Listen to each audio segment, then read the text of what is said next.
In the first season's finale of House of the Dragon, some important dialogue in the middle of the Black Council filled us in on how many dragons we should expect to see make it on air for the prequel. Yes, there are some cuts, I'll get into that later. Lord Celtigar confidently reminds Rhaenyra that her cause owns a power never before seen on this continent. Daemon adds the Blacks have 13 going up against the Greens' measly 4 dragons. But these two sides of the Civil War are more even than this comparison makes it seem. The Blacks, led by Rhaenyra, have 3 times the dragons on the show, but half of them are riderless, and only 3 of them are of true fighting size. Daemon's Caraxes, Rhaenyra's Syrax, and Rhaenys' Meleys. We already saw how ineffective a young dragon is in war, with Luke and his dragon Arax being chomped up by the much bigger Vhagar, without putting up much of a fight. Daemon says out of the 4 dragons on the green side, 3 have reached adulthood. We can assume he's referring to Aemond's Vhagar, Aegon's Sunfire, and Helena's Dreamfire. That 4th mystery dragon is probably Viserion, who should belong to Viserys and Alicent's youngest child Daeron, who hasn't appeared in the show as of yet for some reason.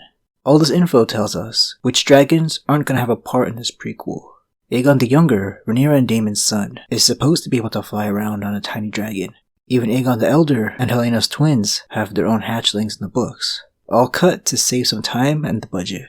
I do hope there's still time to change this and the showrunner decides to include Aegon the Younger's dragon at least, because that story arc is important lore-wise. So let's break down the Elder Dragons that will impact the Civil War. In the distance during the 7th episode, you could spot Aegon II's Sunfire, considered to be the most beautiful dragon in the story with its bright gold scales. They must be saving that close-up when the visual effects department perfects its design. Despite being comparable in size to Syrax and maybe even Seasmoke, Sunfire is just an inexperienced dragon with an incompetent rider. Nowhere near as impactful as the 2 big players, Vhagar for the Greens and Caraxes for the Blacks. Vhagar is the largest and most powerful, being 200 years old, but you can see its body is already falling apart. Caraxes is still in its prime, and known to be exceptionally fierce and violent. It's why it's known as the Bloodworm, that and its red coloring. Combo that with Daemon and you have a powerful team. The fortune teller herself, Helaena, isn't even mentioned to be a dragon tamer, bonded with Dreamfire, but she is. The larger dragon that scared off little Aemond was Dreamfire. We know this because of its location and appearance. This blue dragon is actually older than Caraxes, being around 100 years old at the start of the Civil War. Dreamfire is the OG mother of dragons. Her and Syrax are the only mentioned dragons to consistently pump out some eggs. And it's hinted that Dreamfire is the one that laid the 3 eggs that would eventually end up in Daenerys' hands a couple hundred years later. That's why I say its appearance tells us that this dragon was Dreamfire. It looks just like Drogon, Rhaegal, and Viserion. Dreamfire should be massive considering its age, and its time spent flying around the world with his previous tamer named Rhaena Targaryen. Dragons free from constraints are able to never stop growing, as long as they're also free to hunt as much as they want. Dreamfire has been in King's Landing's dragon pit for a while now, since Rhaena's passing. And let's be real, how effective can Helaena really be in the battlefield? But Dreamfire is one of the Elder Dragons, possibly the 2nd oldest living dragon, but in the wrong hands for the Greens. A lot of viewers have questioned why Syrax looks so small even after the 15 or so years since that first appearance in House of the Dragon's premiere episode. That's what being behind chains does to a dragon. It seems Rhaenyra lost her love of flying after her kids came along too. Syrax, Seasmoke, and Sunfire are in their own category right below the Elder Dragons that are multi-generational, like Vhagar, like Caraxes, and like Rhaenys' Red Queen, Meleys, who have all had multiple riders. These mid-sized sedans only hatched around the time of their masters. But Seasmoke has been flying around free for a while now. Let's see what they do with him, because the whole Laenor fake-out is a huge change from the books. Rhaenys isn't Meleys' first rider. That title goes to Rhaenys' aunt, named Alyssa Targaryen, a character we learned a little about in the most recent supplementary lore book, Fire and Blood. Alyssa is the polar opposite of Rhaenys. She was one of the more wild ones. Alyssa passed down her craziness to our boy Daemon, the Rogue Prince. Yes, Alyssa Targaryen, who was Meleys' first rider, is the mother of King Viserys and his brother Daemon.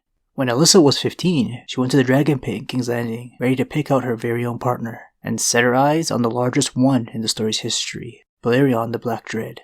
By this point in the story, 75 years after Aegon's conquest, Balerion's age was already showing, being around 175 years old. But he was also very willful. Combining forces with the wild Alyssa and Balerion could have been disastrous. He was too powerful for her nutty hands. So the Dragon Keepers persuaded her to go for a far faster, swifter dragon that would make for more exciting flights. Meleys was the quicker dragon.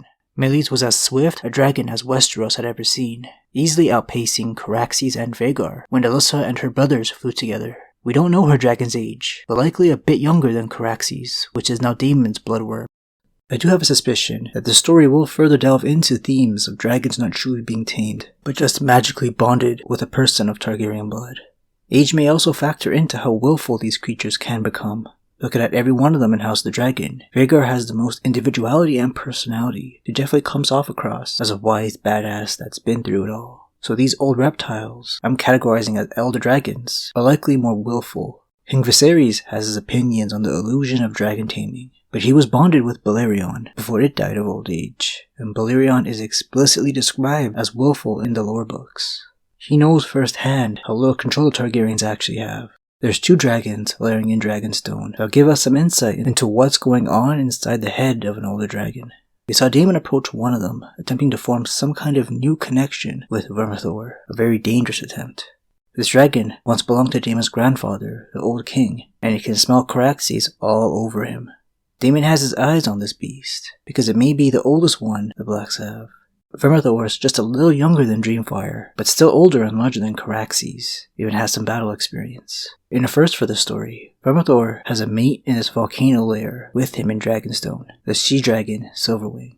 Coincidentally, Silverwing was bonded to Jaehaerys' sister wife, the good Queen Alysanne. Silverwing is described as a couple years younger than Vermithor, again paralleling the relationship between Jaehaerys and Alysanne, just a thematic thing. We'll see where this new relationship between Daemon and Vermithor develops into, because he can't ride it since he's already tied to Caraxes.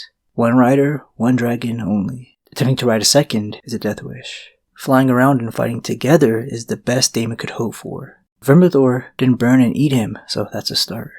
That's the Elder Dragons, leaving 3, the wild ones.